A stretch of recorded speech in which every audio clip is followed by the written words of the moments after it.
ngelihat sampah ini kan, saya kemarin baru ketemu salah satu calon Pak.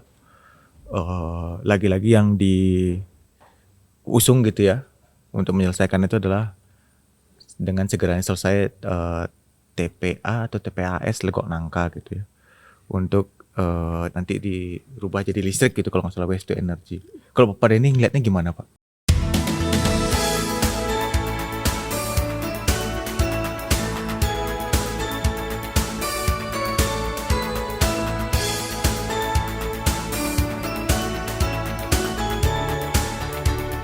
Halo Sobat Oces, ketemu lagi dengan saya Alit Suwirya di program Obrolan Cerdas Ekonomi dan Sosial. Nah, tata ruang kota merupakan sebuah kebijakan perencanaan untuk menata ruang kota mulai dari lingkup lokal, regional, dan nasional. Demi mewujudkan kenyamanan bagi warga kota yang heterogen, diperlukan kematangan rencana dan eksekusi tata ruang dari pemerintah kota. Kota Bandung sebagai salah satu kota besar yang memiliki warga yang cukup heterogen, saat ini tentu saja memiliki masalah tersendiri yang perlu diselesaikan. Untuk itu, hari ini saya sudah mengundang pakar tata ruang yang juga dosen di ITB, Bapak Dr. Insinyur Denny Zulkaidi MUP. Selamat sore Bapak, apa Selamat kabar? sore, alhamdulillah. Terima kasih Bapak udah hadir di studio Bandung TV hari ini, menyempatkan waktu di tengah kesibukan saya yakin. Pak, kita mau ngobrolin tentang tata kota di Bandung ini Pak, menjelang pemilu. Tentu kan banyak janji-janji dari bakal calon wali kota yang sudah banyak beredar nih ya, walaupun belum resmi mendaftar ke KPU, tentang bagaimana langkah-langkah kalau calon tersebut terpilih jadi wali kota begitu Pak. Jadi saya sebelum mengundang wali kota nih Pak, mungkin bulan depan kita mulai undang, saya mau ngomong sama Pak Denny dulu nih sebagai ahli. Menurut Pak Denny sebagai ahli tata ruang, bagaimana melihat situasi tata ruang kota Bandung Pak saat ini? Ya kalau dilihat sekarang tata ruang itu banyak persoalan ya, karena kita rasakan sehari-hari ya, Ya. yang macet lah, banjir, sampah, dan lain-lainnya. Jadi tidak baik-baik saja. Oke. Nah, bagaimana dengan rencana tata ruang? Ya, rencana tata ruang dibuat memang untuk mengakomodasi persoalan dan membangun ke arah yang lebih baik. Bikin rencana itu relatif secara normatif ya, itu relatif bisa dilakukan lah gitu. Tetapi implementasinya itu yang mungkin akan membawa konsekuensi yang mungkin pemerintah kota tidak sanggup menanggungnya ya, dari pembiayaan, dari persoalan sosial gitu ya, dan lain-lainnya. Jadi memang untuk implementasi harus hati-hati memilih program, jangan sampai tutup mata normatif, ini harus begini, ini harus direlokasi, ini harus dihijaukan, tapi begitu di lapangan, wah itu bisa berdampak sosial yang berkepanjangan. Oke. Jadi kalau Pak Denny terlibatnya sudah cukup lama, tadi kita ngobrol dari 95 udah pernah, udah terlibat gitu Pak ya di Pemkot. 95 itu di Provinsi Jawa Barat Di ya, Provinsi waktu Jawa itu Barat. membuat pedoman operasional RT RW, rencana tata ruang Tata wilayah kawasan Bandung Utara. Tuh. Jadi sebetulnya itu cikal bakal peraturan zonasi sudah kami terapkan di situ. Nah, peraturan zonasi sendiri kan baru muncul di Undang-Undang Penataan Ruang tahun 2007. Nah, zonasi itu sekarang dari 2007 sampai sekarang itu pelaksanaannya gimana Pak, implementasinya? Ya gini, kalau misalnya ada peraturan zonasi yang relatif bagus, itu biasanya bisa ditiru, itu relatif mudah lah ya gitu. Mudah ya? Tapi persoalannya kan peraturan zonasi itu didasarkan kepada kualitas lokal minimum. Jadi kualitas Jakarta sama Bandung beda, Bandung sama Cianjur beda. Jadi artinya aturannya tidak bisa disamaratakan. Di Cianjur misalnya kapling 200 mah kecil gitu ya, tapi di Jakarta kapling 200 itu udah alhamdulillah gitu ya. Jadi klasifikasinya akan berbeda. Nah, yang penting di peraturan zonasi itu adalah mengidentifikasi kegiatan-kegiatan yang mengganggu di dalam zona. Jadi kalau zona tadi perumahan gitu ya, nah kan orang berharap perumahan tenang, nyaman, bisa ngasuh anak-anak gitu ya. Terus tiba-tiba di seberang jadi hotel, sebelah kanan jadi bengkel, sebelah kiri jadi kafe gitu. Kira-kira terganggu tidak? Iya, sangat terganggu. Nah, itu yang menjadi dasar untuk membuat daftar kegiatan yang boleh, tidak boleh, atau boleh bersyarat, atau boleh terbatas di satu zona. Nah itu yang Oke. tergantung dari kualitas lokal minimum. Misalnya gini, ini ada warung tidak mengganggu, oke, tapi warung itu mengganggu. Oke, coba lihat besarnya, warungnya ini cuma 100, warungnya itu 500 meter persegi. Yang datang pakai mobil parkir di badan jalan, nah itu kan bikin macet gitu. Jadi boleh, tapi terbatas maksimum 100 meter persegi, karena lebih dari 100 pasti bikin on-street parking gitu. Nah itu yang harus diamati dari lapangan berdasarkan kondisi dari kota masing-masing. Jadi tidak bisa diseragamkan gitu. Nah saya khawatir membuat peraturan zonasi, membuat tabel ITBX ya, izin terbatas bersyarat dan X dilarang gitu ya. Oke. Itu Izin terbatas. copy paste aja, kopas aja gitu. Padahal karakternya kan beda. Iya. Dan perlu survei tersendiri untuk mengidentifikasi dampak kegiatan itu yang saya khawatir tidak semua Pemda dan konsultan itu paham bahwa itu harus survei. Oke. Nah, Pak, jadi sebenarnya kalau ada area perumahan, terus di depan rumah kita tuh ada kafe, restoran baru, itu sebenarnya bisa dipertanyakan gitu, Pak. Betul. Ada izinnya tidak? Kalau ada izin, bisa jadi izinnya itu melanggar rencana tata ruang, melanggar peraturan zonasi. Oke. Nah, itu yang saya yakin masyarakat Kota Bandung banyak yang nggak paham Banyak tidak tahu. ya. Ya. Karena tapi sebenarnya kan banyak juga terbentur dari masalah misalnya target investasi misalnya kayak gitu, Pak. Benar nggak, Pak? Jadi misalnya Betul. target investasi Kota Bandung nih kita sebagai kota pariwisata sudah ada kereta cepat segala macam, pasti inginnya ada investasi baru, kebutuhan akan wisata kuliner dan investor melihat suatu tempat yang bagus, dia coba. Yang pasti pemerintah kota sebagai yang akan merasakan manfaat PAD-nya gitu ya, pasti mendukung kayak gitu, Ya, Pak. terus ngancam lagi. Kalau nggak dikasih izin sana, saya pindah ke kabupaten gitu. Kayak gitu. Ya udahlah kalau gitu. Ya. Apalagi sesudah Undang-Undang Cipta Kerja ini kan memang mendorong investasi ya, dan soal lingkungan, soal gangguan itu Belakangan gitu. saya nggak tahu nomor berapa ya, kelihatannya tidak diperhatikan gitu ya. Jadi yang penting orang mau investasi udah alhamdulillah menciptakan lapangan kerja. Kalau ada kerusakan lingkungan ya maaf ya, tutup mata. Itu yang nikel di Sulawesi itu juga kan parah gitu ya. Tapi lingkungan. saya nggak tahu pemerintah itu melakukan apa di sana. Iya, oke. Nah di sini juga sama gitu ya. Jadi karena namanya kota perdagangan jasa, banyak sekali yang ingin investasi di Bandung ya. Nah itu pun juga banyak yang mengincar lokasi-lokasi strategis walaupun sebetulnya tidak terlalu tepat ya. Oke. Misalnya kawasan cagar budaya gitu, bangunannya menarik. Sebetulnya kan kalau tata ruang lama zaman dulu itu perumahan, di rencana tata ruangnya boleh jadi komersil, ya boleh. Tapi karena cagar budaya dia tidak boleh mengubah bangunannya. Jadi manfaatkan bangunan yang ada. Ya. Kalau di arsitek biasanya forms follow function ya, fungsinya industri ya bangunannya bangunan industri. Tapi kalau untuk cagar budaya terbalik. Cagar budaya itu kayak gimana? Functions follow forms. Jadi kalau bentuknya kayak gitu, fungsi apa yang cocok dikembangkan buat bangunan seperti itu gitu ya. Dan di Kota Bandung ini cagar budaya banyak sekali, Pak ya? Bangunan cagar budaya itu 1770. Oke. Sudah ada di 1700. Perda nomor 7 tahun 2018. Perda sebelumnya nomor 19 tahun 2009 ya. Ya. Lalu tahun 2010 keluar undang-undangnya.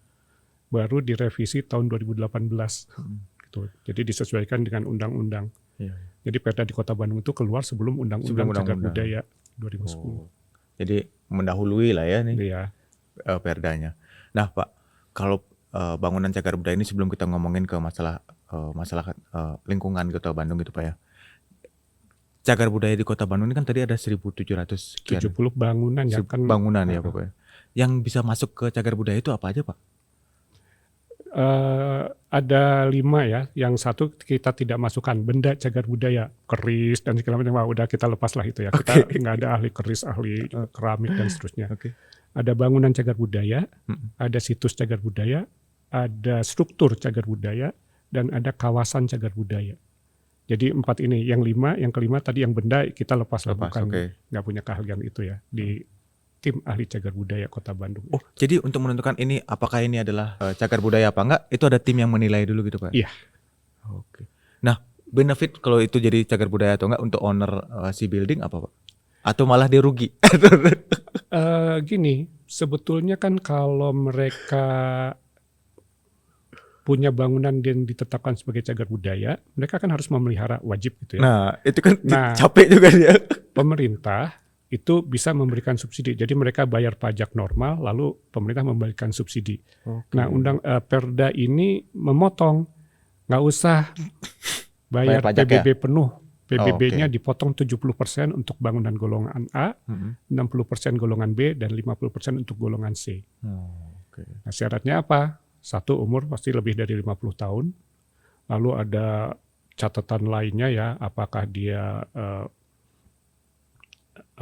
arsitekturnya atau sejarahnya atau macam-macam lagi ya, yang kalau lebih dari 3 itu golongan A, lebih dari 2 kriteria, lebih dari 3, lebih dari 1 itu golongan C, Oke. yang 2B. Nah, itu berkaitan dengan diskon, keringanannya. Keringan PBB itu ya. Tapi Soalnya kalau iya. mereka bayar, lalu pemerintah kasih subsidi, kan bolak-balik kan, udah potong aja lah. Potong di depan. Pokoknya Anda jaga ya bangunannya, Ya, ya. bayarnya dikurangi Diskon. 70%, 60%, atau 50%. Tapi kalau dijual boleh Bapak? Dijual boleh. Transaksi boleh, jual Boleh. beli. Oke. Nah, cuman yang beli kan akan lihat-lihat, cagar budaya ya, nggak jadi lah. Soalnya mereka banyak yang mencari lokasinya, begitu lokasinya strategis, oke. cagar budaya dia beli, lalu dia bongkar. Nah, begitu tahu cagar budaya nggak boleh dibongkar. Iya, Nah, iya. itu banyak yang mundur. Dan para pemilik bangunan cagar budaya juga merasa dirugikan karena nggak Susah. laku-laku Ah, rumahnya. susah Gitu ya. dijual. Jadi Jadi gitu ya. memang yang betul-betul mencintai bangunan cagar budaya, dijadikan usaha pun dia keep bangunannya. Di Bandung, usaha apa yang bangunannya tetap cagar budaya dan laku? Coba. Apa restoran paling gitu. Ya. Restoran. Saya juga kenal tuh satu restoran Pak, tadi saya cerita. Iya, Di makanya. Jalan Riau. Jadi bukan tidak mungkin, Mm-mm. cuman mau atau tidak. Iya, iya. Jadi ini buat para investor gitu yang mau berinvestasi di Kota Bandung, bikin hotel, restoran atau kegiatan bisnis lain. Kalau ketemu tempat strategis harus dicek dulu apakah itu cagar budaya Bangunan atau cagar enggak. budaya atau bukan. Kalau itu cagar budaya harus atur strategi lagi. Iya. Bisnis seperti apa yang cocok dengan luas bangunan yang existing karena nggak boleh dibongkar, kurang lebih gitu Pak ya. Iya. Kalau Itu dibongkar yang konsekuensinya? golongan A itu yang ketat. Yang Golongan ketat B ya? masih bisa, golongan C longgar lah. Gitu ya. Oh, konsekuensinya apa Pak kalau dibongkar? Ya mestinya sih pidana ya. Pidana ya? Cuma Oh, jadi Bandung bahaya. kelihatannya belum Belum siap. belum berani sampai sana. Oh, terus satu lagi, begitu sudah misalnya cocok gitu, ada konsultasinya lagi Pak ya? Dulu ada, tapi sejak kepala dinas baru ini TACB dilarang memberikan rekomendasi Dari segi arsitektural. arsitektur, lalu ke cagar budayaannya gitu dan seterusnya. Nah, tetapi dengan Undang-Undang Cipta Kerja, selain tim ahli cagar budaya yang tidak diotak-atik oleh Undang-Undang Cipta Kerja, itu ada tim profesi ahli cagar budaya. Tim profesi ahli cagar budaya, oke. Yang lama tuh dulu tim ahli bangunan gedung ya, cagar budaya, sekarang jadi TPACB yang memeriksa itu. Tapi dia tuh memeriksa teknis bangunan di dalamnya, tidak melihat kesesuaian dengan lingkungan sekitarnya gitu ya, keluar. Jadi sebetulnya saling melengkapi lah TACB dengan TPACB. Jadi jadi nggak rekomendasi lagi Pak ya? Jadi gimana? Tidak memberikan rekomendasi lagi, artinya juga kami juga tidak menerima konsultasi lah. Buat apa konsultasi kalau kemudian kami tidak memberikan bukti bahwa rencana bangunannya sudah sesuai dengan ketentuan yang terkait dengan cagar budaya. Jadi renovasinya gimana Pak? Boleh renovasi aja langsung sekarang? Itu sekarang banyak yang kecolongan tuh, karena tiba-tiba bongkar, tiba-tiba jadi baru gitu ya. Ini sudah pernah minta sekarang kan TACB tidak memberikan konsultasi, artinya langsung ke TPACB. Tapi TPACB itu kesulitan kalau tidak ada pengantar dari TACB. Dan sekarang TACB tidak memberikan pengantar sehingga wah, banyak kecolongan nih berarti sekarang. Bangunan cagar budaya di Kota Bandung ini banyak yang terenovasi tanpa persetujuan, kurang lebih gitu ya Pak? betul. Wah, tapi diskon PBB-nya masih dapat. Enak banget. Itu juga satu persoalan ya. Dulu mereka mendaftarkan, Pak, ini bangunan saya terdaftar, bangunan golongan A, jadi saya dapat gitu ya? diskon PBB 70%. Tapi sejak Pak Emma jadi PJS Wali Kota, dia bilang harus otomatis. Begitu masuk langsung potong. Ya. Jadi tiba-tiba lihat, loh kok saya potong 70%? Ya karena golongan A gitu ya. Nah, Oke, cuma saya tidak tahu sudah berjalan baik atau belum ya. Tapi saya pikir itu satu hal yang bagus, tidak menunggu orang daftar ya, tapi memang sudah pemerintah yang memotong langsung gitu ya. Semua bangunan yang terdaftar di dalam daftar bangunan cagar budaya itu mendapat keringanan. Oke, oke. Sip, Pak. Nah, sekarang kita ngobrolin masalah Kota Bandung nih, Pak. Kalau Kota Bandung kan masalahnya tuh ada 3 kurang lebih, Pak ya, dari hasil survei atau banyak pembicaraan di sosial media, di pemberitaan di media mainstream juga. Itu masalahnya cuma 3, yaitu yang utama banjir, macet, sampah. Walaupun ada yang lain misalnya sumber daya manusia segala macam. Tapi yang umum dibicarakan tuh 3 hal itu, Pak. Nah, kita mau bahas nih pertama banjir dulu nih, Pak. Sebagai ahli tata ruang nih, tentunya kan Bandung ini punya bagian dari kawasan Cekungan Bandung kalau saya nggak salah, Pak ya. Bahkan itu ada timnya tersendiri kalau saya nggak salah, Pak, di Jawa Barat yang mengurus Cekungan Bandung di Bapeda. Iya, Badan Pengelola Cekungan Bandung. Badan Pengelola Cekungan Bandung. Nah, kalau Bapak melihat dari banyak walaupun belum official gitu, Pak ya, janji-janji dari wali kota itu, kira-kira banjir di Kota Bandung ini let's say kita ngomong di Gede Bage lah gitu, Pak ya, yang kalau hujan deras gitu pasti macet nih di sekitar Bandung TV ini karena orang mencari arah-arah yang alternatif jalan. Kira-kira tuh bisa diselesaikan nggak sih, Pak? Oke. Dalam 5 tahun satu periode wali kota misalnya gitu, Pak. Oke. Satu sebetulnya prioritas dulu ya. Kalau banjir cuma mungkin lokasional ya, lokasi-lokasi tertentu. Tapi kalau macet hampir di semua lokasi. Jadi kalau misalnya prioritas pasti macet dulu dibereskan gitu ya. Oke. Nah, tapi sekarang kalau kita bicara banjir, nah itu lokasi-lokasi yang tradisionally banjir. Dari dulu banjir ya memang daerahnya banjir ya, artinya tempat parkir air. Seperti misalnya Gede Bage, itu dasar Cekungan Bandung dulu. Danau Bandung Purba itu dasarnya di situ. Danau Bandung Purba. Iya. Jadi air larinya memang ke situ gitu ya. Nah, tapi kalau yang dulu tidak banjir sekarang banjir, nah itu persoalannya pasti dari ulah manusia ya. Apakah menutup saluran, mempersempit, memperdangkal saluran, sampah dan seterusnya yang menyebabkan saluran air itu tidak mengalirkan air sesuai dengan debitnya. Jadi kalau debitnya besar ya maksudnya salurannya besar. Ini enggak gitu. Nah, itu yang menyebabkan banjir juga. Jadi sebenarnya ada 2 masalah. Pertama, kalau emang gitu lokasinya awalnya memang tempat parkir air kayak Gede Bage, sama kalau misalnya ada penyempitan lebar sungai, badan air gitu, Pak ya. Nah, kalau yang kayak Gede Bage itu masih ada harapan nggak tuh, Pak? Kalau di perempatan itu nggak banjir lagi, Pak, misalnya gitu. Gini, yang macet itu yang di Jalan Soekarno-Hatta. Iya, betul. Ya. Nah, itu air itu dari utara ke selatan kan masuk lewat jalan rumah sakit. Ya. Sampai lewat jalannya itu, Pak. Nah, persoalannya itu Jalan Soekarno itu seperti tanggul. Jadi airnya nggak bisa lewat. Yang ada salurannya itu kecil-kecil, sulit melewatkan air ke sana gitu. Jadi tertahan di utara Jalan Soekarno-Hatta gitu ya. Nah, kalau misalnya diperbanyak, semua bisa mengalir sesuai debitnya, larinya ke Gede Bage. Jadi Gede Bagenya yang banjir. Nah, itu yang tadi sudah saya singgung ya. Jadi tanggul itu berarti, Pak ya? Tahun 2005 itu kami menghitung kira-kira dari 710 hektar kawasan Gede Bage itu mestinya perlu 100 hektar retention pond. Jadi kalau mau dikembangkan sebagai pusat pelayanan kota PPK ya, PPK kedua, 1 alun-alun, 2 di Gede Bage, maka banjirnya harus dibereskan dulu. Nah, untuk dibereskan itu disiapkan retention pond seluas 110 hektar. Boleh 1, boleh bertingkat gitu. Jadi ini penuh, kalau ini penuh baru ke tengah penuh ke yang akhir gitu ya. Itu.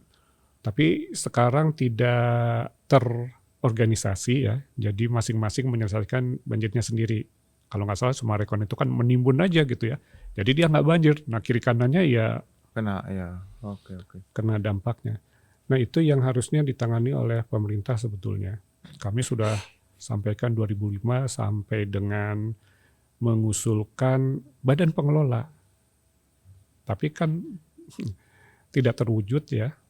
Bahkan sekarang ya jadi siapa yang punya tanah paling besar, yaitu sekarang Sumarekon. Jadi dia yang punya keputusan paling kuat lah gitu ya. Oke. Nah, berkaitan dengan itu di Kota Bandung juga sama. Ruang terbuka hijaunya itu terbatas ya untuk resapan air maupun buat retention pond ya. Yang sederhana saja misalnya di median jalan gitu ya. Oke. Cenderung kan dikeataskan ya, lebih tinggi. Jadi air nggak bisa ke situ. Padahal kalau retention pond, median jalan, lalu tanahnya tuh diturunkan. Paling nggak kan ada sejengkal lah air bisa tertampung di situ lah gitu ya. Jadi lebih menampung air sebelum masuk drainase. Begitu juga di perumahan. Kalau kasih sejengkal di bawah badan jalan gitu, jadi sebelum masuk ke badan jalan tertampung di kawasan perumahan gitu ya. Nah berarti itu kalau dilakukan masif itu akan sangat membantu mengurangi debit yang masuk ke drainase kota. Itu semacam kayak sumur resapan juga berarti sama dengan Pak. Iya. Jadi sumur resapannya kalau saya sebut Pak Anies itu sebenarnya salah satu ide yang cemerlang juga Pak. Ya. Benar ya untuk menangani banjir Pak ya. Oke. Nah bisa jadi bocoran buat calon wali kota karena siapapun wali kotanya kan ini kita berkepentingan gitu Pak ya untuk. Nah itu adalah kebijakan pemerintah kota yang harusnya disampaikan kepada masyarakat ya, karena kalau kebijakannya bisa berdampak besar, nah sebaiknya itu yang dilaksanakan. Oke. Nah selain itu pasti yang sekarang tadi drainasenya badan air mengecil, mendangkal, ya itu yang harus dibersihkan juga. Ada beberapa yang sulit ya, misalnya sudah terlanjur terbangun walaupun tidak punya IMB, tidak punya izin, tapi kan kalau digusur pasti rame ya. Mahal ya. Dampak sosialnya besar. Ya itu dampak. Jadi mahal, perlu penggusuran tuh biayanya terlalu mahal lah kurang lebih gitu. Jadi mungkin nggak bisa semuanya digusur, dipilih gitu ya Pak ya. Betul, harus ada prioritas sih. Lokasi mana yang paling menghambat saluran air, nah itu yang diprioritaskan. Harus tanya sama orang teknik sipil atau teknik lingkungan ya yang menghitung biaya itu Pak. Drainasenya gitu. Jadi air mengalir kemana dan terhambat di mana, kalau itu dibenerin ke hilirnya lancar atau tidak. Nah Pak, saya nggak tahu Pak Denny apakah ikut juga di tim apa itu Pak BRT Pak? Ada yang bisa diceritain nggak Pak kalau yang itu? Kalau saya sih setuju aja, karena sebetulnya di atas 1 juta penduduk itu sudah harus masuk ke mass rapid transit ya. Oh gitu Pak? Mau bis, mau rel silahkan. Tapi kalau bis kelihatannya agak sulit karena Bandung itu kota dormitory yang jalannya kecil-kecil dan antar persimpangan itu berdekatan. Oh gitu. Jadi kalau misalnya pakai bis nggak bisa eksklusif, nggak kayak di Jakarta kan. Jadi ketit lane-nya nggak bisa ya Pak? Kalau di Transjakarta kan dia jalurnya sendiri, ya, jalannya lebar. Di sini nggak bisa. Jadi apa Pak kira-kira yang paling visible menurut Bapak di Kota Bandung? Lebih visible yang rel ya, tetapi yang rel ya biayanya kan mahal pasti ya. Gitu. Kalau misalnya dikasih ke investor ngitung-ngitung, oke biayanya 10.000, 15.000, nah, terus nggak laku gitu, kayak bus ya. Jadi berharap kan penumpangnya banyak, tapi ternyata masih di bawah 30.000 per hari gitu. Jadi bisa saja dengan tiket yang ditetapkan tanpa subsidi, tapi penumpangnya sedikit. Jadi memang Bandung harus sudah punya mass rapid transit sejak di atas 1 juta penduduk harusnya sudah punya. Jadi yang menurut Bapak yang paling cocok gitu Pak ya? Ada yang berbasis rel Pak ya untuk mungkin tengah-tengah ya, kalau misalnya kita menggabungkan beberapa angkot menjadi satu yang lebih panjang gitu, besar ya, mikrobus gitu ya, mungkin itu lebih acceptable ya. Kita bisa menarik para supir angkotnya untuk kerja di situ. Bisa seperti Jaklingko, walaupun saya nggak tahu kemarin katanya Jaklingko pada demo gitu ya. Persoalannya apa? Karena mereka kan pokoknya muter-muter aja dihitung per kilometer gitu. Betul. Itu sebenarnya udah oke Pak. Sistem skema kayak gitu, dihitung per kilometer itu. Bagus. Jadi mereka nggak ngetem itu, pokoknya jalan aja. Ada yang nyetop naik, ada yang nyetop jalan aja terus. Iya betul. Tidak bikin macet. Kalau sekarang kan karena ownernya sebagai operator yang punya angkot yang nyetir, kalau nggak ada penumpang dia ngetem. Betul. Nah itu yang bikin macet. Lalu juga tidak ada tempat perhentian khusus. Artinya di sini berhenti, nanti 10 meter, 20 meter lagi ada yang nyetop, berhenti lagi. Tak. Kalau misalnya diatur kan ada tempat berhentian ya cuma di Halte yang situ boleh berhenti. Oke, halte yang serius Pak ya. Ini halte juga di Kota Bandung nih perlu diperbaiki ya Pak ya. Iya, Kita punya halte nggak sih? Kayak nggak punya ini. iya sebetulnya di Perda tentang K3 ya, kebersihan, keindahan, ketertiban kota, itu sudah ditetapkan kalau orang nyetop tidak pada tempat perhentian yang diberikan denda 100.000. Kalau supir angkot berhenti pada tempat yang tidak ditentukan Ya. sebagai tempat perhentian, denda 250.000. Loh itu ada aturan gitu Pak? Ada Itu Perda Kota. Perda. Tapi Nggak tidak akan- berlaku. Tidak akan diundangkan. Tidak berlaku kenapa? Karena nggak ada tempat perhentiannya tuh nggak. Oh gitu. Jadi nggak bisa diberlakukan. Nggak ada tempat itu kemarin ada tuh halte yang nggak tahu nggak jelas itu yang naik turun itu. Iya benar. Jadi halte itu juga dedicated Jadi harusnya, Pak.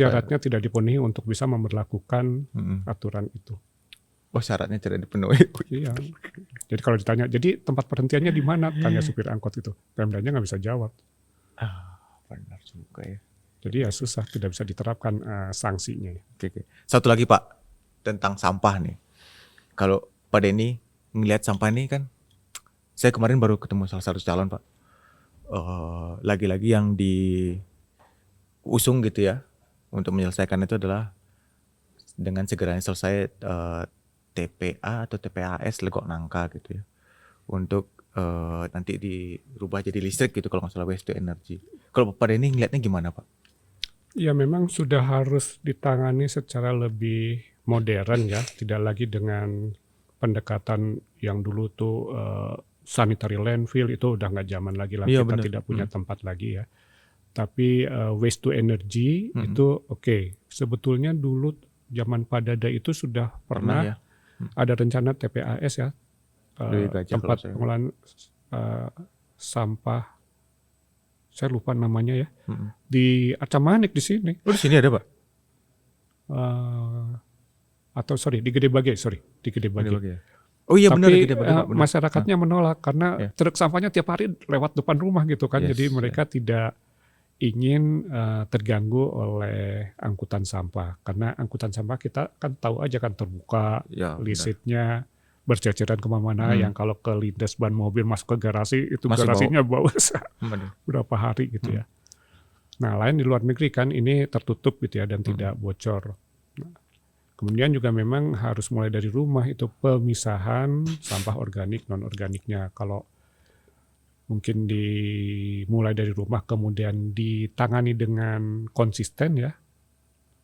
Artinya truk sampahnya ya memisahkan gitu. Kalau sekarang kan di rumah dipisahkan, masuk truk sampah dicampur Jadi satu. lagi gitu. Jadi wah sarua wejeng bohong Iya. gitu ya.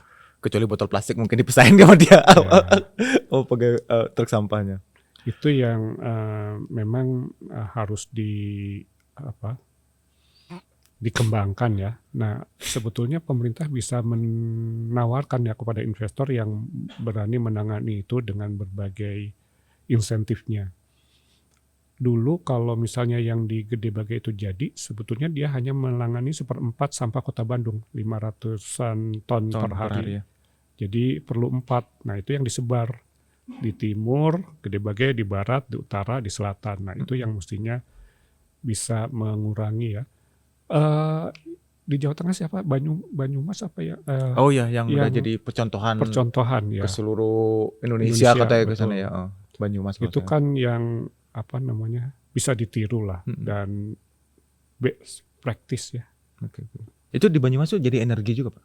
Waste to energy apa dipisahkan terus Sebetulnya diolah? kan produknya bisa macam-macam. Iya, bisa Ada yang ke macam-macam. energi, tapi ada juga yang ke bahan bangunan, bata gitu ya, macam-macam.